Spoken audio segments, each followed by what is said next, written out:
So, this is my royal bibingka. Yan guys, luto na siya. Yan.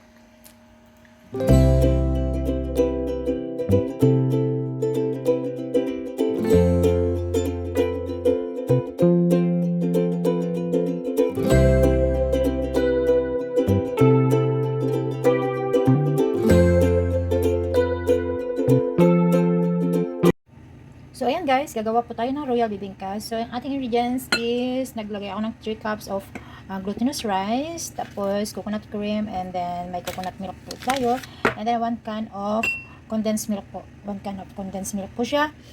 And then, melted butter, and then 150 ml of sugar. Brown sugar po yung sugar ko kasi wala po akong white sugar. So, ay gagamit na lang po ako ng brown sugars. And then, 3 eggs, and 1 cup of fresh milk.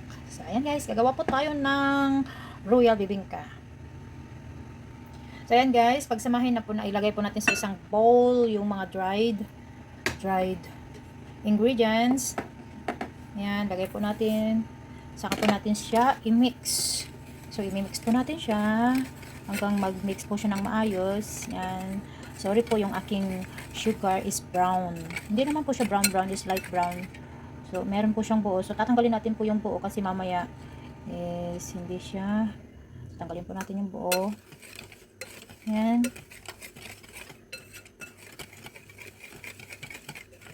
So, habang na-mix na po yan, so ilalagay na po natin yung 3 egg. Tapos, mix po natin ulit.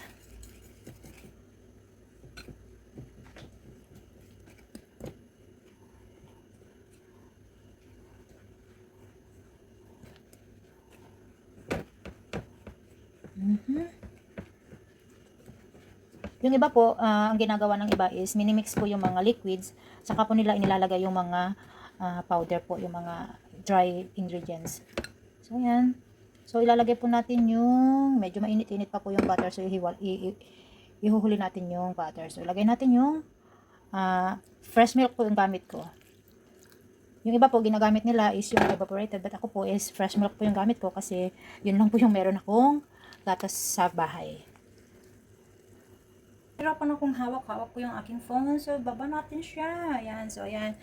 Kasi nga, kailangan ko siyang i-mix at hawakan yung bowl. So, kailangan nating ibaba yung phone. Ang hirap po kasi wala po akong gamit na, ano yun, yung mga iba kasi may holder po ng phone. So, ito, kailangan natin siyang haluin. So, pag na-mix na po, ilagay natin yung gata. So, tinansya ko na lang po yung gata. Nasa inyo na po kung gaano karami po yung gata na ilalagay ninyo. Ako kasi isang can lang. So, natin yung coconut milk. So, Chinese po siya. So, hindi ko alam kung ilang ano to. So, pero ito po ay 400 ml po siya. Ayan. Shake po. Ayan. Shake well before you use. So, ayan. I-mix po natin ulit.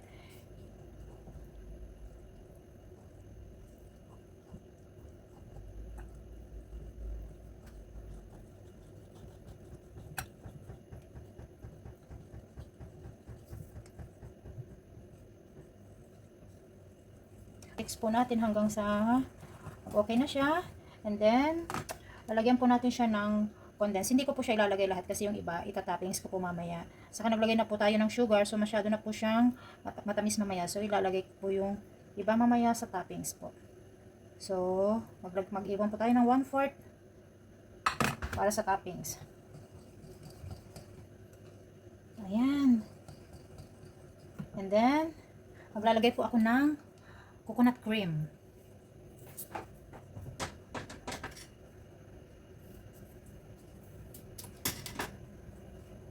At kagaya po ng condensed milk, magtitira po ako dito para pag haluin ko sila mamaya, yun yung pang toppings ko po. Yan. So, hindi ko po siya ilalagay lahat. Para pang toppings ko po mamaya. I-mix ko po yung condensed mamaya saka yung coconut cream para po yun yung ito-toppings ko instead po na cheese. Kasi minsan pag cheese po, tumitigas po kasi siya. So, let's try po ng coconut cream saka condensed milk po, kung ano po yung magiging kalabasan niya. So ayan, haluin po lang natin siya.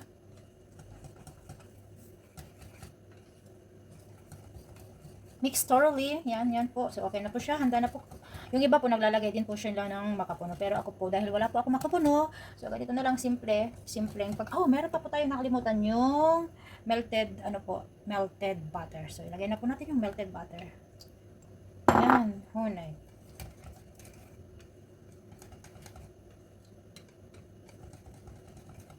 Haluin po natin ulit.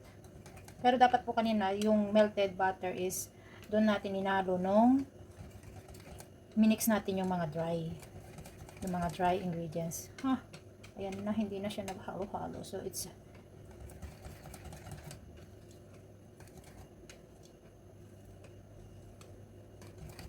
kalimutan ko po siyang ihalo.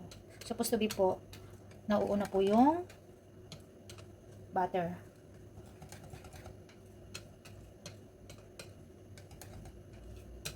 Pero dahil mainit pa po siya kanina, hindi ko pa po nilagay.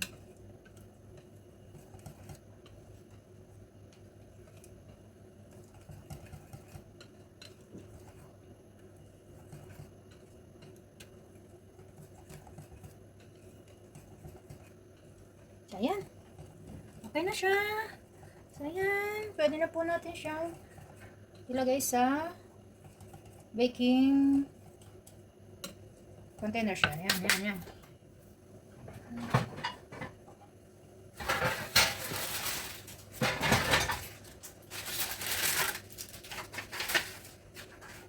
So, ayan po. Meron akong baking tray. Bumili po ako ng baking tray. So, dito po natin i-bake yung iba. Tingnan natin kung sama-samahin na natin yung mga kalat. So, babrasan lang po natin siya ng oil para hindi po dumikit. So, ayan guys, lagyan natin ng oil yung tray. Para hindi po dumikit yung ayan.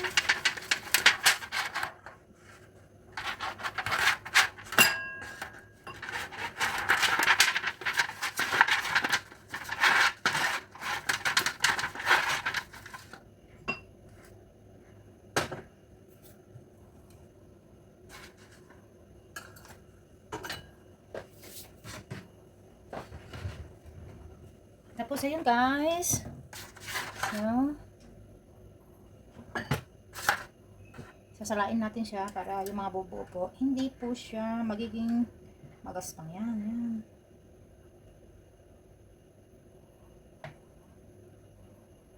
Sana magkasya siya. Uy, nag-overflow guys. Pero okay lang kasi isahang nalalaw ka nag-overflow. So ayan guys, nag-overflow na siya.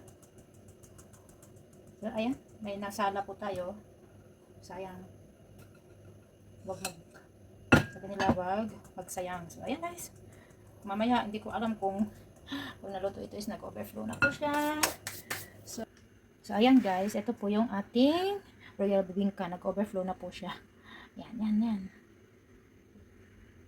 Hindi ko na po siya ipipreheat kasi na-preheat ko na po siya kanina nung minelt ko yung butter. So isi-set na lang po natin siya ng 170 po.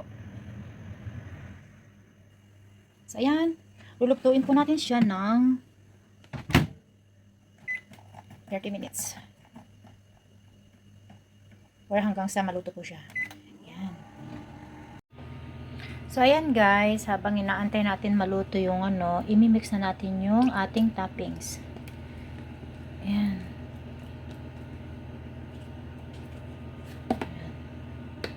Imimix na natin. Ayan.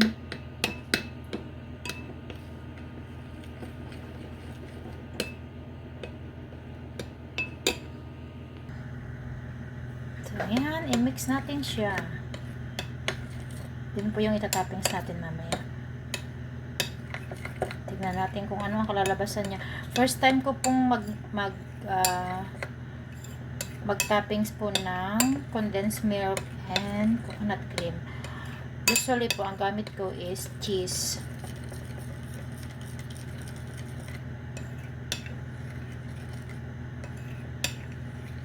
So, ayan, mix well na po siya. So, ayan, malapit na rin po siyang maluto. 12 minutes na po siya.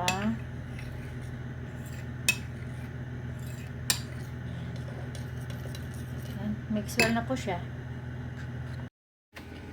At itong ating bibingka sa kawali po, lalagyan ko po siya ng cheese. Oh, hindi pa luto. So, lagyan ko muna ng cheese and then later po, pag luto na siya, pag kumulo, lagyan ko ulit. So, gusto ko lang po siya ng may cheese. Para maluto yung cheese later dyan.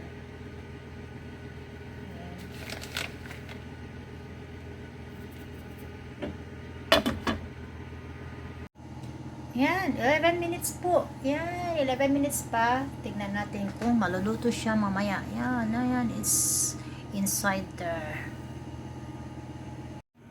So, ayan na guys. After 30 minutes, ito na po yung kalalabasan niya. So, lalagyan ko na po siya ngayon ng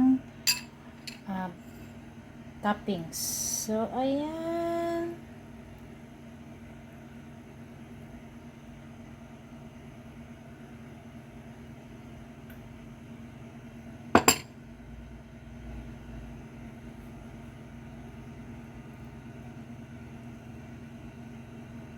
Hindi ko po kung anong anong kalalabasan niya mamaya ito. So, bahala na po lang mag-adjust yung mga kakain bukas. Kasi pangre-regalo ko po ito sa ikakasaw bukas. So, bahala na po siya mag-adjust kung anong lasa niya. At least po nag-effort. Nag-effort naman po. So, ayan.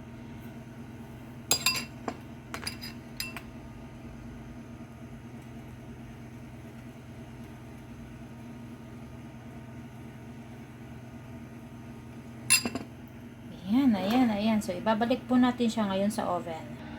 So, gawin na po natin siyang 190 for 10 minutes. So, ayan. Lutuin po natin yung toppings niya. At sa aking bibingka sa kawali, so, ayan na, kumukulo-kulo-kulo na rin po siya. So, ayan guys, nilagyan ko rin siya ng toppings. Tapos, ipapakulo ko ulit hanggang sa maluto yung tapos balik na rin po natin siya later. So, ayan na guys. After 10 minutes, ito na po yung kalalabasan. Pero, gusto ko pa siyang lutuin kasi parang hindi pa luto yung toppings niya. So, ayan. Gusto ko pang iluto siya ng 5 minutes. So, this is my royal bibingka. Yan guys, luto na siya. Yan. So, eto na guys. Ito rin yung aking bibingka sa kawali. Ayan. Tinikman ko na po siya. Anong lasa niya kasi. Tapos, nung hindi pa siya masyadong luto, niluto ko po siya sa oven for 10 minutes para din po maluto yung toppings niya. So, ayan po. Yan.